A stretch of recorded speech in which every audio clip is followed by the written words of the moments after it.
Mayor, if I may, thank you. So I have the enviable and unenviable task of being the Emergency Services Liaison lead for this year.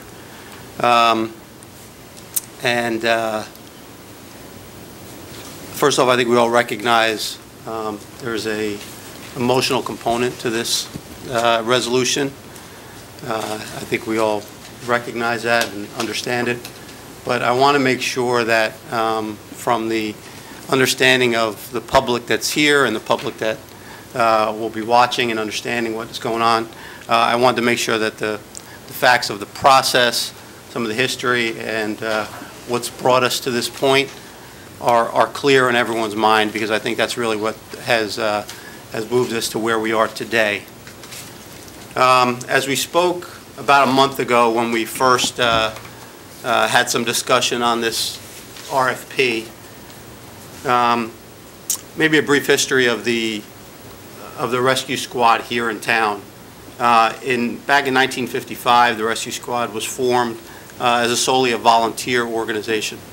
That was the volunteer portion of our rescue squad. In 1988, there was a second company formed, which is called Hillsborough Emergency Medical Services, also known as HEMS-Corps. That was formed for the sole purpose of having paid EMTs versus the rescue squad, which provided volunteers. And the rationale for that was because you couldn't have one organization that provided both paid EMTs and had volunteers. They couldn't be in the same organization, so a second company was formed. HEMS is not a township organization. It's not an agency of Hillsborough Township. It's a private entity, a 501c3, not for profit, but a private entity nonetheless. The HEMS-Corps paid EMTs were there to cover the time periods when the volunteers were not able to cover shifts. And as time has passed, it's not a unique situation to Hillsborough. It's not a unique situation to New Jersey. Volunteer EMTs are a scarce breed. So over time, most of the process that has gone on from what had been at one time a volunteer organization has essentially become, where all the shifts are covered primarily by EMTs who are paid coverage. Not to malign, just the fact of where we are today. So as we sit today, nearly all of the calls that occur on our through 911 for basic life support services are through the HEMS-Corps portion. That organization currently has about 6 full-time members, and the rest are either part-time or based on a per diem basis. Hillsborough Township is allowed to contribute by law a certain amount to support the rescue squad services here in town, and we do that to the tune of $52,500 per entity. So we provide $52,500 to the Hillsborough Rescue Squad, the volunteer portion, and $52,500 to HEMS-Corps, for a total of $105,000. By direct contribution, that is our legal max. We have no luxury. We have no ability to provide direct contributions over and above that amount. That is a statutory limitation. We are allowed to pay for certain expenses that are incurred by the organization. If we pay them directly, invoices submitted to us, and we pay the invoices directly, and we do that as well. In aggregate, over about $300,000 plus is funded to the various 2 organizations by Hillsborough Township, and we also purchase the vehicles and allow use of them by HEMS and HRS.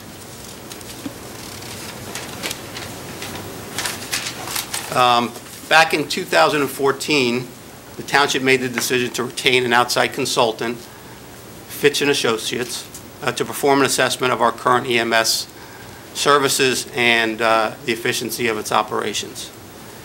Fitch is a nationally recognized consultant in the field of emergency services. It is one of the names that was provided to us by the chief of the HEMS Corps Rescue Squad here in town. There was a list of several. This was one of them, because we wanted to understand and have an assessment of how the operations were being conducted and if there were any issues with that. The assessment addressed current services, current and future needs of the township, and available options for the provision of services. The report was provided to HEMS and to HRS to understand the issues raised and understand the best practices that were outlined in the report. And we have worked with the organizations to see how we could best implement some of those practices and move to a situation where we had a sustainable. This issue came up the last time. What does sustainable mean? Sustainable means a viable, financially viable organization that we know will be there in the long term to provide these services to the residents of our town.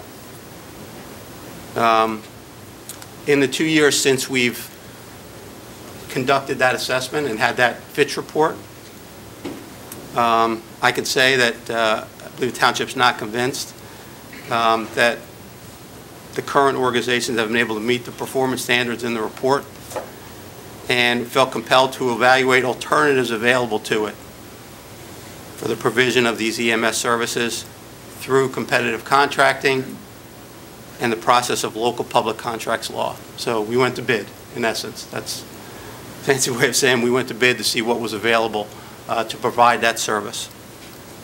And then in January, we issued a comprehensive RFP for what is commonly known as BLS, or Basic Life Support Services. And that's essentially what is provided by the current organization today, in addition to rescue, and I'll get to that in a minute. Bid responses were due on February the 8th. We only had one respondent to that bid, despite a number of organizations, including our current providers, picking up the bid and having access and being able to submit. We had one viable respondent, and that was Robert Wood Johnson.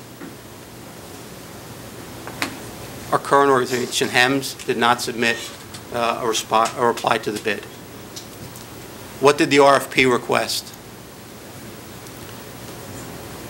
We requested BLS coverage 24/7, standby services at local community events, football games, township events, things of that nature, in addition to rehabilitation tents for when we have fires in town that are part of what our normal emergency management process. Understanding the equipment and maintenance needs of vehicles. Whether there was interest in working with the volunteer portion of the organization here in town. How we would handle dispatch and OEM coordination.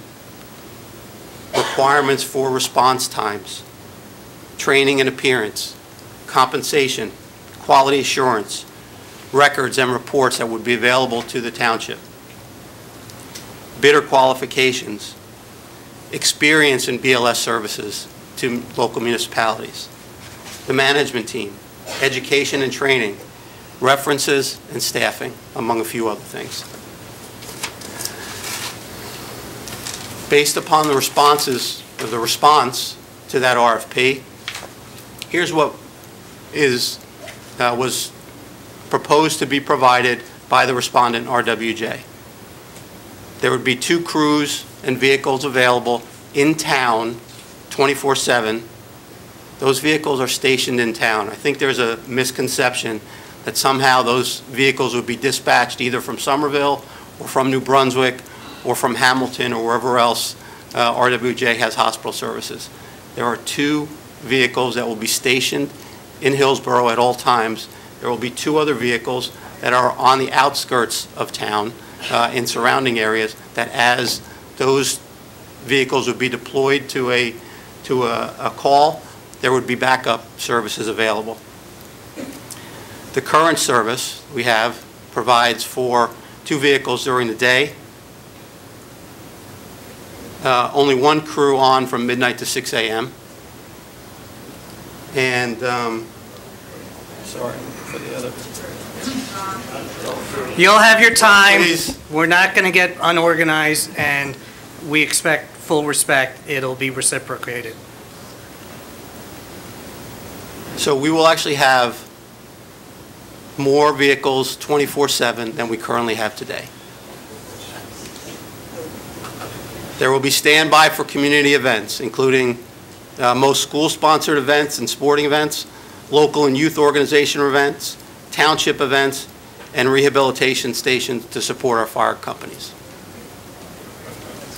Response times, 90%, that's the standard. 90% of the calls will be better than the national average at 10 minutes and 59 seconds.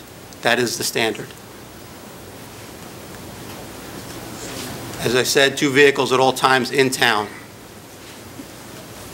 The organization has indicated that from the standpoint of the volunteer portion of our organization, they want to continue to work with that organization, promote it, train it, provide additional learning to that organization, and work with it. And the understanding is that in the event that we do have a volunteer crew that is available to respond to service calls, they will actually be dispatched first to be able to go on learning and understanding how to handle those direct volunteer calls.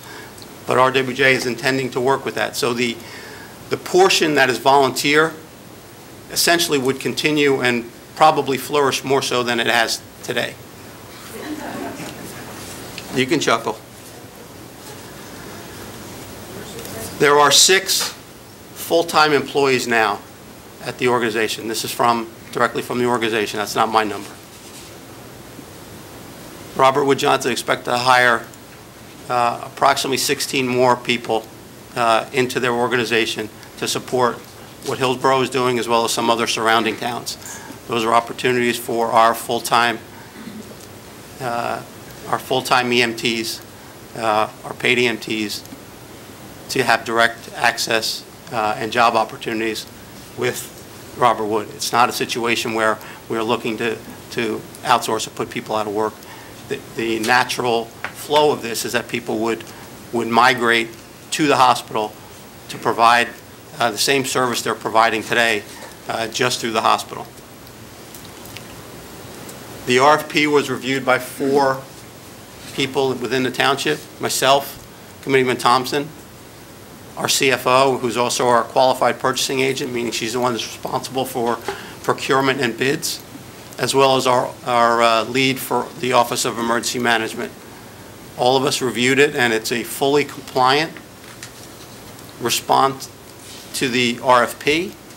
The services that they will provide are greater or equal to what we have today.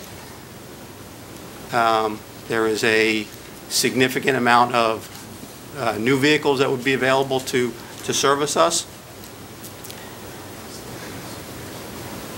as well as the fact that when you look at the cost of the service to be provided, where we are currently subsidizing the current organizations, Robert Wood Johnson will provide those services at no cost to the municipality. And that's a zero, no cost. And that does not mean they're passing it off to the high school. That does not mean they're passing it off to Hillsborough Junior Raiders or the Dukes. The services that have been outlined within the RFP are at zero cost. I don't mean to indicate that that means that individuals that utilize the service will not have some billing. You do that, you have that today under the current organization, under the current structure of what we do. That is the nature of BLS service. If you have insurance that is going to be supporting, if you have health insurance, whatever the health insurance picks up, they will be billed for, just as they would through the hospital. There is no difference in that process. I also want to make sure everyone's clear that we're not breaking any new ground here. There seems to be this misunderstanding that somehow, we're leading a charge outside of what is some other organizations are doing. The hospital is already providing the service to Franklin, I believe Manville and Southbound Brook, Bridgewater and Raritan will be coming on board around the same time that we're looking at this. They're also in the middle and have responded to, they're putting on their agendas in the next week or so. They also provide Piscataway, New Brunswick, and East Windsor and Hamilton, large municipalities. There is experience and support for the process. This is not something that we are undertaking that has not been tested or tried before. And again, there's a financial impact here at a minimum of $300K of service in addition to the vehicles. The rescue process will be picked up. The plan would be, if this resolution is approved this evening, that the rescue would be picked up by the fire companies. They're already providing some of that service today. So what we have here is a situation where we have a comprehensive bid that was submitted. We had one respondent, and the response is not only compliant, but it provides significant services to the municipality, as well as significant savings to the municipality. It's the same private organization, same type structure of private organization as we are dealing with in today's municipality, with what we're dealing with Hillsborough. A private organization that is not an agency of the township. So I look at the process, I look at what has gone on in terms of undertaking a consultant study, working to see how we could improve the efficiency of the process, and then submitting an RFP to make sure that we got the best services possible for our residents, for our taxpayers. And what we're left with now is that response, and that's what we're looking to deal with this evening. So I'm sure there are some that don't believe what I said. You're certainly entitled to that. But that is the fact of the matter of what the RFP response. And if you haven't seen it, if you did not look at it online, I suggest you do, because all of that is outlined. It's documented in the paperwork, not something that we're making up out of whole cloth. So with that, Mayor, I just wanted to make sure that those facts were out on the table so everyone understood what was proposed and what was responded to.